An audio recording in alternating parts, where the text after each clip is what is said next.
India voice, आपकी सोच, आपकी आवाज।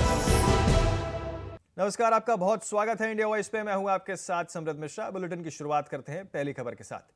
खबर बुलंदशहर के कोतवाली खुर्जा नगर क्षेत्र से है, जहां चेला रोड पीला बंबा के पास पुलिस की वाहन चेकिंग के दौरान बदमाशों ने अचानक मुठभेड़ हो गई। दोनों ओर से कई राउंड फायरिंग हुई है, जिसमें पुलिस की गोली लगने से 2 बदमाश घायल हो गए हैं, जबकि तीसरे बदमाश युवराज उर्फ डॉन को पुलिस ने कॉम्बिंग कर पकड़ लिया। ये वही बदमाश है जिन पर खुर्जा में बीते दिनों अर्जुन नामक युवक को दिन दहाड़े 3 गोलियां मारने का आरोप था। मुठभेड़ के बाद पुलिस ने उनके पास से 1 मोटरसाइकिल, 2 तमंचे, 315 बोर, 2 खोखा कारतूस और 2 जिंदा कारतूस बरामद किए। घायल बदमाशों को तत्काल उपचार के लिए सूरजमल जितिया अस्पताल खुर्जा में भर्ती कराया गया था। पुलिस क्षेत्र में सुरक्षा बढ़ाकर पूरे मामले की जांच कर रही है।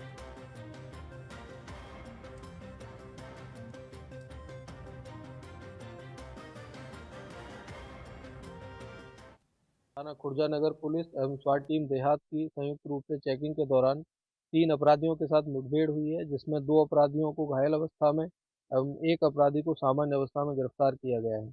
प्रारंभिक पूछताछ में इन्होंने अपने नाम मुकेश, पवन एवं युवराज उर्फ युधिष्ठिर बताए हैं। ये तीनों ही खुर्जा कस्बे के रहने वाले हैं। पूछताछ में ये तथ्य भी सामने आए हैं कि कल दिनांक 2 दिसंबर की दोपहर में इन अपराधियों के द्वारा अपने अन्य साथियों के साथ मिलकर एक युवक अर्जुन के साथ मारपीट एवं गोली मारने की घटना की थी, जिसमें अर्जुन गंभीर रूप से घायल हुआ था। इन अपराधियों के पास से 2 अवैध तमंचा, 2 खोखा कारतूस, 1 जिंदा कारतूस एवं 1 बाइक बरामद हुई है। घायल अपराधियों को उपचार के लिए अस्पताल भिजवाया गया है एवं इस प्रकरण में अग्रिम विधिक कार्रवाई खुर्जा नगर पुलिस के द्वारा की जा रही है। सर, ये कौन सी जगह है जहाँ पुलिस और बदमाशों के बीच मुठभेड़ हुई है? ये चोला रोड पर पीला बंबा के पास ये मुठभेड़ हुई। मेरठ में बीएलओ मोहित चौधरी ने अत्यधिक काम के दबाव और मानसिक तनाव के चलते जहरीला पदार्थ खा लिया, जिससे उनकी हालत गंभीर बताई जा रही है। मोहित सिंचाई विभाग में लिपिक हैं और मृतक आश्रित में नौकरी पर लगे थे। हाल ही में उन्हें एसआईआर अभियान में बीएलओ के रूप में नियुक्त किया गया था। मंगलवार को पल्लवपुरम के बूथ नंबर 18 पर गणना पर पत्र जमा करते समय उन्होंने जहर खा लिया। मोहित की पत्नी ने गंभीर आरोप लगाते हुए कहा है कि उन्हें बिना ट्रेनिंग बीएलओ का कठिन काम सौंप दिया गया है। लगातार गलतियां बताकर दबाव बनाया जा रहा था और सुपरवाइजर आशीष शर्मा की ओर से सस्पेंशन और एफआईआर की धमकी तक दी जाती थी। कई दिनों में से तनाव में होने के कारण वे ठीक से सो भी नहीं पा रहे थे। घटना के बाद अस्पताल में परिजनों और स्थानीय लोगों ने अधिकारियों के खिलाफ जमकर हंगामा किया है। एडीएम प्रशासन सत्य प्रकाश सिंह ने कहा है कि जांच होगी और अगर दबाव साबित हुआ तो कार्रवाई भी की जाएगी।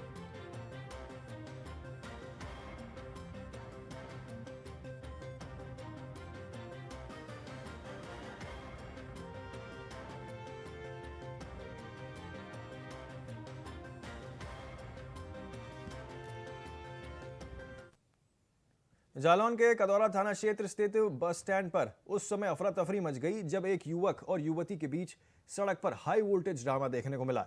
दोनों के बीच किसी बात को लेकर पहले जोरदार नोकझोंक हुई, जो कुछ ही मिनटों में मारपीट में बदल गई। हैरानी की बात यह रही कि गुस्साई युवती ने युवक पर गैस सिलेंडर और चूल्हे से हमला कर दिया, जिससे मौके पर हड़कंप और मच गया।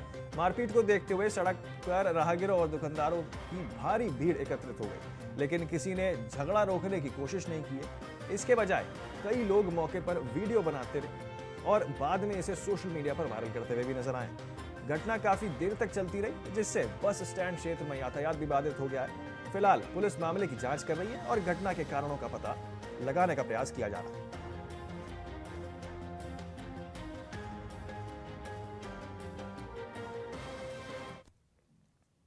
बलिया जनपद के फेफना थाना क्षेत्र में पुलिस को बड़ी सफलता मिली है। आमडारी मार्ग पर संदिग्धों की चेकिंग के दौरान पुलिस ने एक व्यक्ति को रोकने की इशारा किया, लेकिन उसने पुलिस पर फायरिंग शुरू कर दी। जवाबी कार्रवाई में और फायरिंग में पुलिस ने आत्मरक्षा गोली चलाई, जिसके वांछित आरोपी प्रतीक वर्मा ने के बाएं पैर पर गोली लगी है। उसे गिरफ्तार कर सदर अस्पताल बलिया में भर्ती कराया गया। पूछताछ में आरोपी ने चौंकाने वाले कई सारे खुलासे किए हैं। उसने बताया कि उसने अपने मोहल्ले के शत्रुघ्न वर्मा से पुरानी तंज कसने की बात का बदला लिया था और उसी के चलते उसने भतीजे 10 वर्षीय शिवम वर्मा उर्फ यशवंत को बहला फुसलाकर खेत में ले गया और गुड्डे के पानी में डुबोकर हत्या कर दी। बाद में जब शव बोरे में छिपा मिला, पुलिस ने आरोपी से एक बोर तमंचा, खोखा कारतूस जिंदा और यहां पर घटनास्थल पर पहने हुए कीचड़ लदे कपड़े भी बरामद किए हैं। मामले को आगे देखते हुए यहां पर आगे की कानूनी कार्रवाई की जा रही है।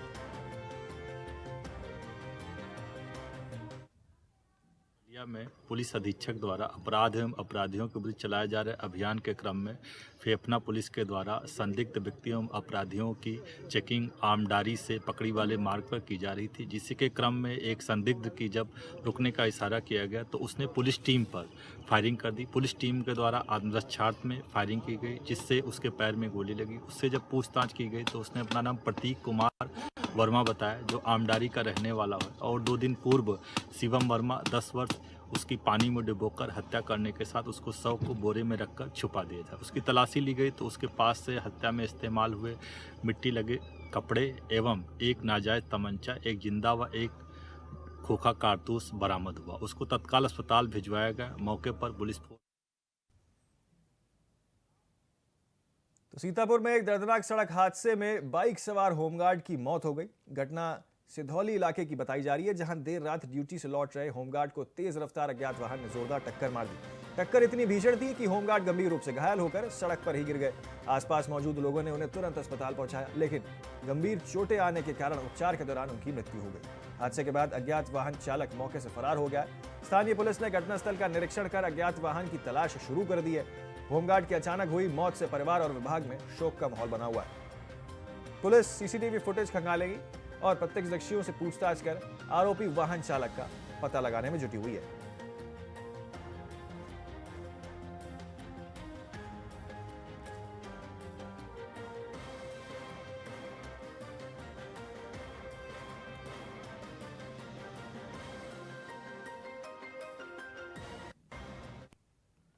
तब आपको लेके चलते हैं और बड़ी खबर आपको बताते हैं जो फिलहाल सामने निकल के लखनऊ से आ रही है, जहां लखनऊ में ग्रीन सिटी का अवैध प्लॉट कारोबार पकड़ा गया है।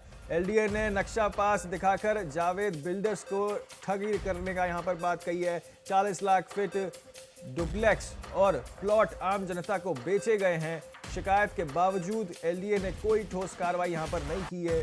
जोनल अधिकारी संगीता राघव ने जेई सत्येंद्र को मौके पर भेजा है और आपको बता दें कि जांच और कार्रवाई के बजाय बिल्डर को संरक्षण मिल रहा है। ये खबर सामने निकल के आ रही है। बड़ी खबर आपको बता रहे हैं, जहां अनियमितताएं और लापरवाही का मामला सामने आया है। ग्रीन सिटी का अवैध प्लॉट कारोबार जो है वो देखने को मिल रहा है। किस तरीके से अवैध प्लॉटिंग जो है वो यहाँ पर ग्रीन सिटी राजधानी लखनऊ में देखने को मिल रही है।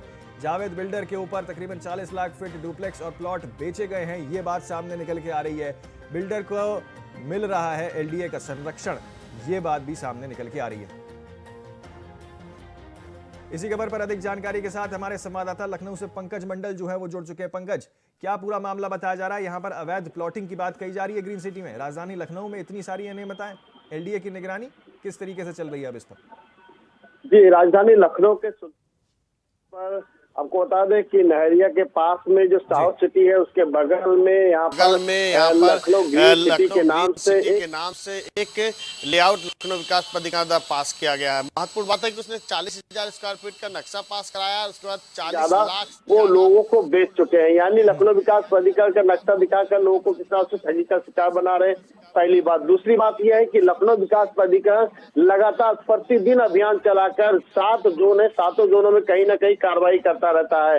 ऐसे में अवैध प्लॉटिंग पे कार्रवाई की जाती है तो आखिरकार 40,000 स्क्वायर फीट का नक्शा पास कराकर ये लाखों स्क्वायर फीट कैसे बेच रहा है? तो लखनऊ विकास प्राधिकरण के इंजीनियरों को और अधिकारियों के ऊपर कहीं ना कहीं जो सवाल खड़े होते हैं। महत्वपूर्ण बात है कि एक वरिष्ठ अधिकारी ने, यानी कि वरिष्ठ जो नेता है, उन्होंने शासन में इसकी शिकायत की। उसके बाद शासन यानी प्रमुख सचिव से लखनऊ विकास प्राधिकरण को पत्र आया है कि इस पर जांच की जाए और जांच करके इस पर आख्या भी दी जाए और कार्रवाई की जाए। लखनऊ विकास प्राधिकरण के वीसी ने जब जोनल अधिकारी राघव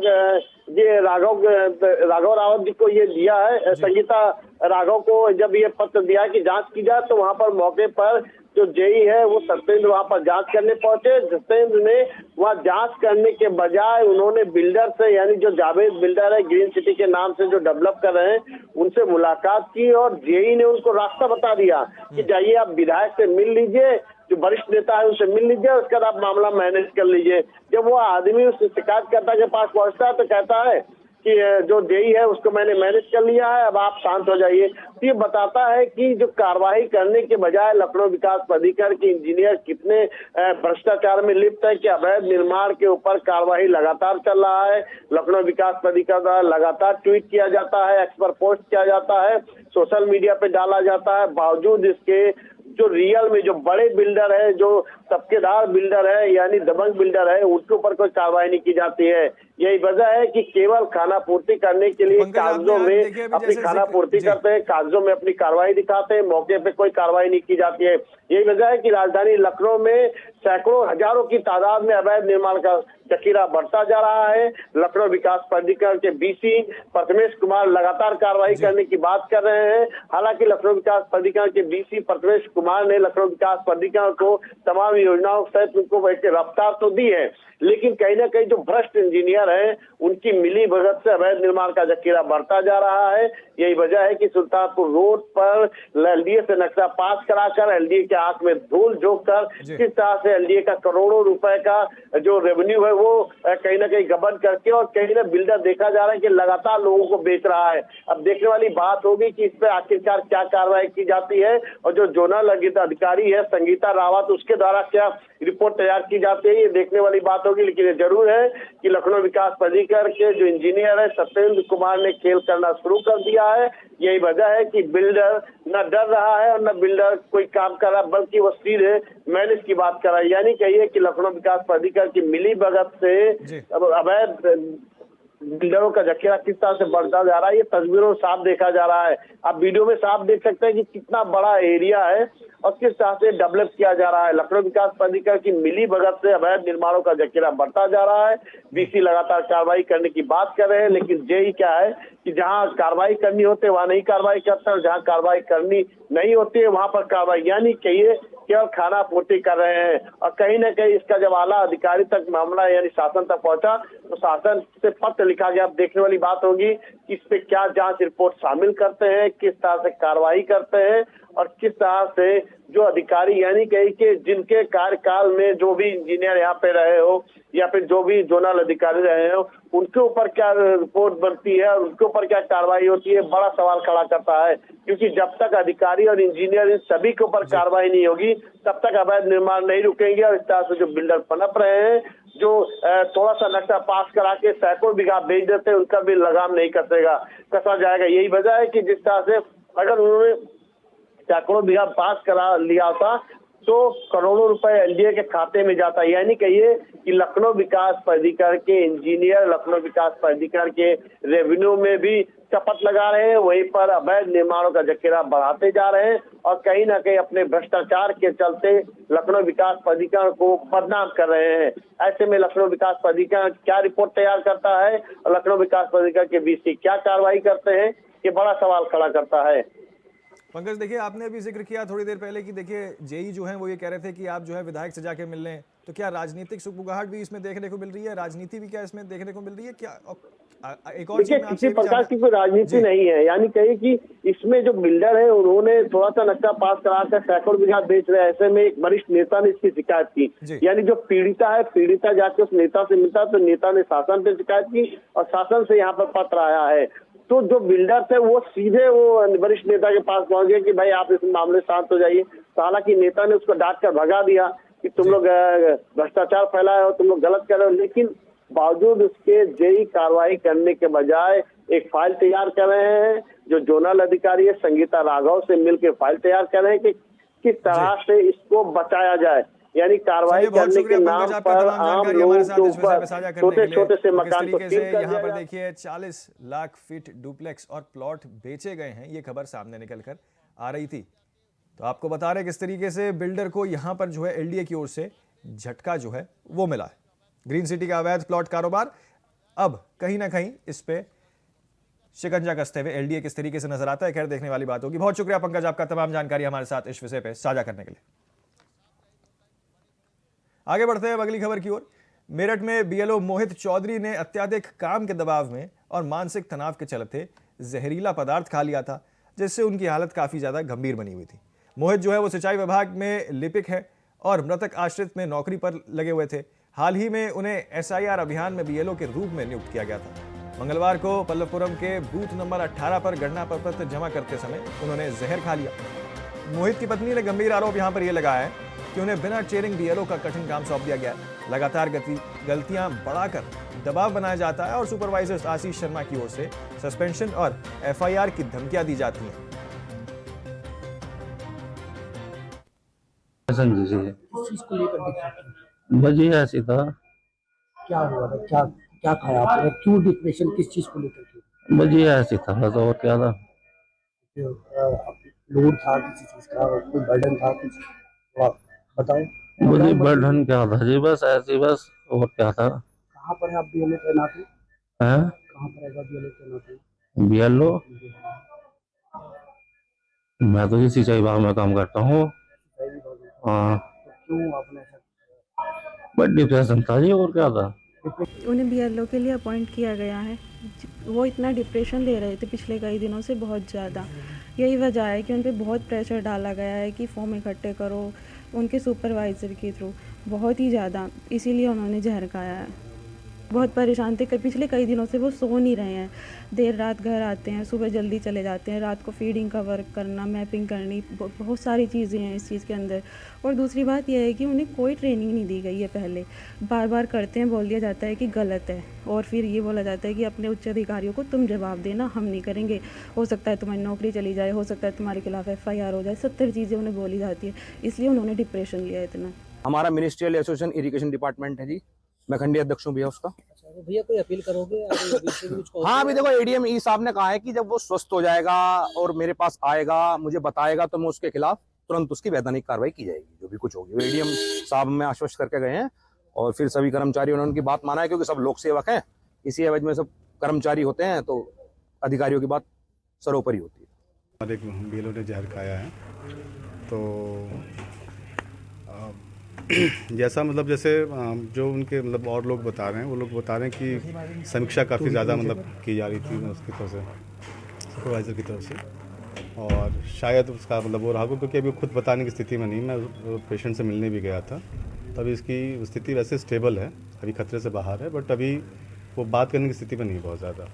नहीं, ऐसा मेरी जानकारी में कुछ भी नहीं है, ना तो हमने मतलब किसी ऐसे कर्मचारी को किसी को मतलब कहा है कि भाई ऐसा कोई चीज़ कही है। और भाई काम का थोड़ा सा देखिए, ऐसा ना, काम का प्रेशर सभी के ऊपर है। गाइडलाइंस हैं, आप भी जानते हैं, इलेक्शन कमीशन गाइडलाइंस होती हैं, तो गाइडलाइंस के तहत ही काम कराया जा रहा है। जो है ऐसा किसी पर दबाव नहीं बनाया जा रहा है कर्मचारी पे कि मतलब सस्पेंड कर देंगे, ये कर देंगे, ऐसी मेरी जानकारी में तो नहीं ऐसी कोई बात है। उत्तर प्रदेश में चल रही एसआईआर प्रक्रिया को लेते हुए लगातार प्रशासन की तरफ से गाइडलाइन दी जा रही है कि जल्दी ही फॉर्म भर के जमा किया जाए। इसी के चलते बीएलओ लगातार प्रेशर के चलते कहीं पर सुसाइड कर रहा है, तो कहीं पर आत्महत्या करने की कोशिश कर रहा है। ऐसा ही एक ताज़ा मामला मेरठ का है, जहां पर पल्लवपुरम पे तैनात बीएलओ मोहित चौधरी ने प्रेशर के चलते खुद को आत्महत्या करने की कोशिश की है। गनीमत रही कि वक्त रहते उसको हॉस्पिटल पहुंचाया गया, जहां पर उसकी हालत गंभीर बताई जा रही है। मोहित चौधरी की पत्नी का आरोप है कि उसके सीनियर अधिकारी लगातार उसको दबाव दे रहे थे कि फॉर्म को जो जल्दी ही भर कर जमा कर दिया जाए, नहीं तो एफआईआर भी हो सकती है और उसको सस्पेंड भी किया जा सकता है। हालांकि अब मोहित चौधरी मेरठ के लोकप्रिय हॉस्पिटल में भर्ती है और उसकी हालत गंभीर बताई जा रही है। मौके पर आला अधिकारी पहुंचे थे, जिसमें एडीएम सिटी, एडीएम ई और मेरठ के एसपी सिटी आयुष विक्रम सिंह पहुंचे थे। उन्होंने कहा है कि जांच के बाद जो भी मामला सामने आएगा उसके ऊपर सख्त कार्रवाई की जाएगी। कैमरामैन मोहसिन खान के साथ मैं Shahrukh Saifi, India voice, Meerut. India voice, आपकी सोच, आपकी आवाज।